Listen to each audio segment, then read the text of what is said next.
Hello everybody, my name is Asher and welcome to my YouTube channel.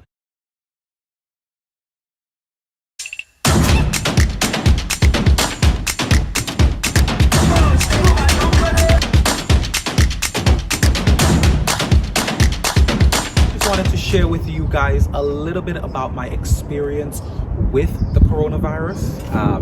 Yes, I was positive. So I'm going to tell you my story, and I felt it made sense to honestly stand on my rooftop and I guess show you a little bit. Well, you're seeing the Brooklyn skyline behind what it looks like in Brooklyn, New York, right? You know, I know traditionally you see the high rises of Manhattan or downtown Brooklyn, but this is just a regular residential neighborhood in Brooklyn, New York.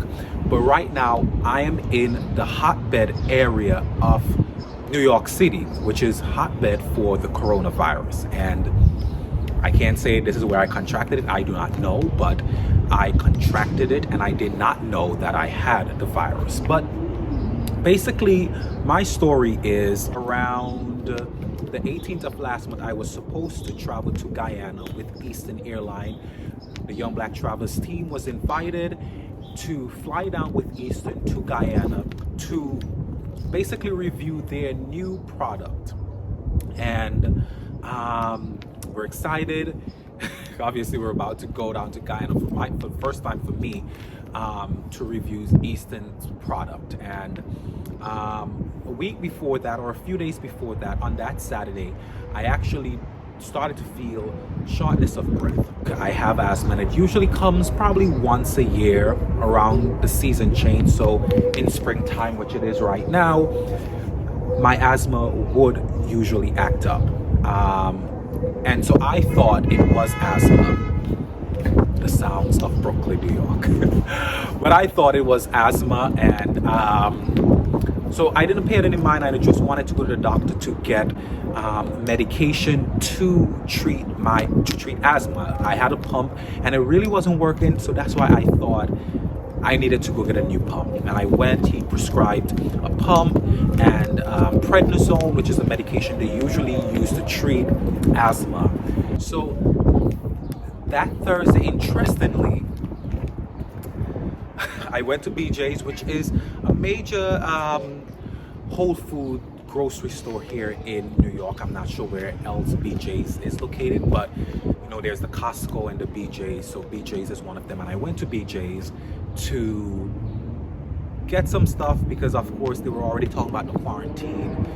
And after going to BJ's, literally that night, I came home right here in my apartment, and I'd never been as fatigued as I was then. I've never felt that in my life.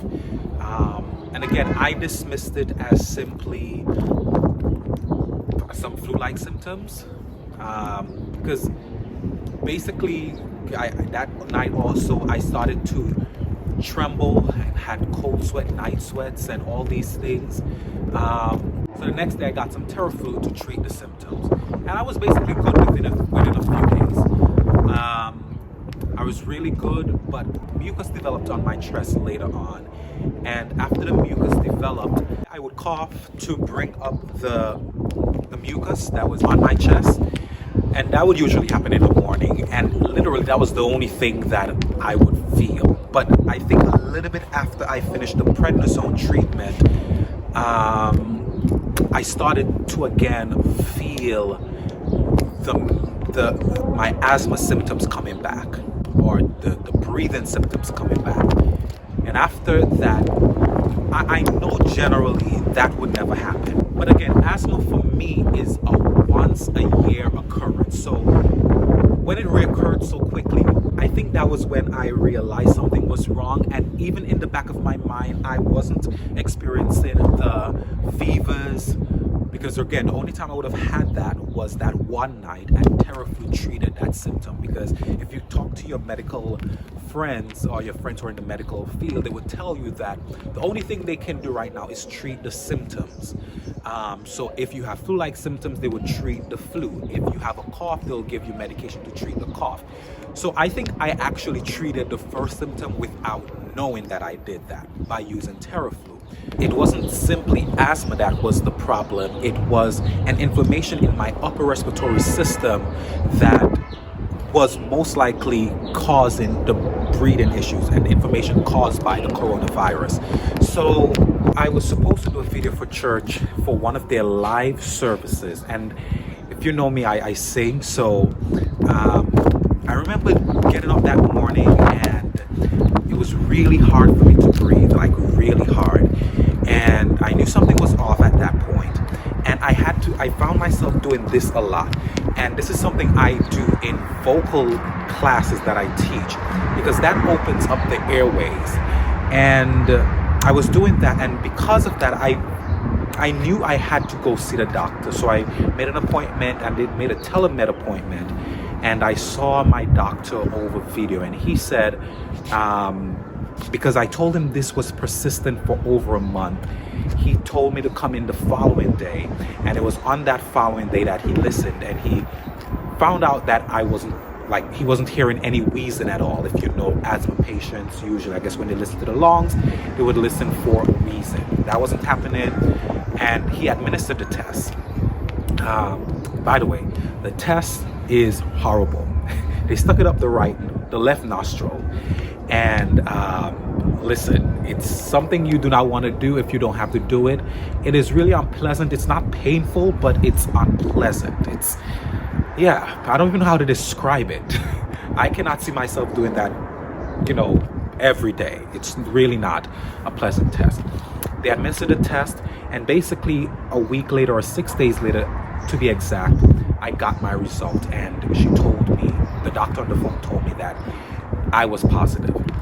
Honestly, it was a surprise, because I don't think I was honestly thinking that I would contract the coronavirus, though it's very likely here in New York City, in a place like Brooklyn. I actually live in one of the communities that has some of the highest number of corona cases, for whatever reason there is. I don't know how I contracted it, where I contracted it, but on that Saturday, I found out that I was positive. I isolated myself for a few days, and they prescribed, they told me to continue to take the pump, because they are only treating symptoms, or they can only treat symptoms at this point. I continued to take the pump, and they also prescribed antibiotics.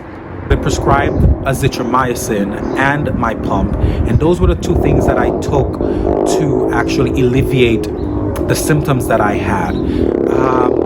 But I stand here today and say that I am, according to the doctor, they didn't retest me, but I am corona-free. My symptoms are gone. I am good. But I think the general lesson here is that we should be listening to the government officials when they tell us that we need to social distance, that we need to stay home, because anyone could contract this thing. And I'm grateful that I'm actually not one of the persons who actually died because of the virus. I live to see one more day, the sun shining down on me, and to live to tell my story. A lot of people, are very fearful about the virus, but generally, honestly, it doesn't kill everyone. It's not a virus that is literally a death sentence. You can survive if you were diagnosed positive with it. I did.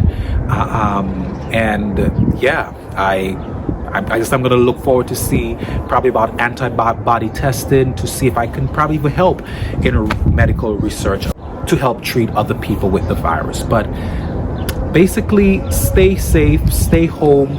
Until there's rapid testing, I don't see this thing going anywhere.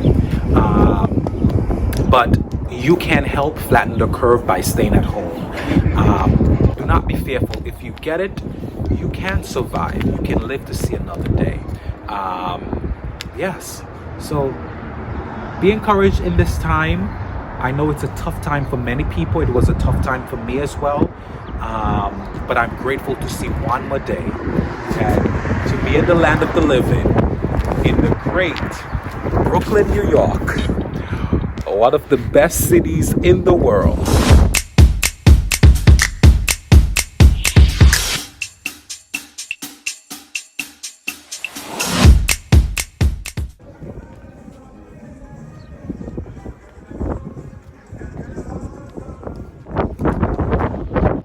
And also, do not be fearful. If you get it,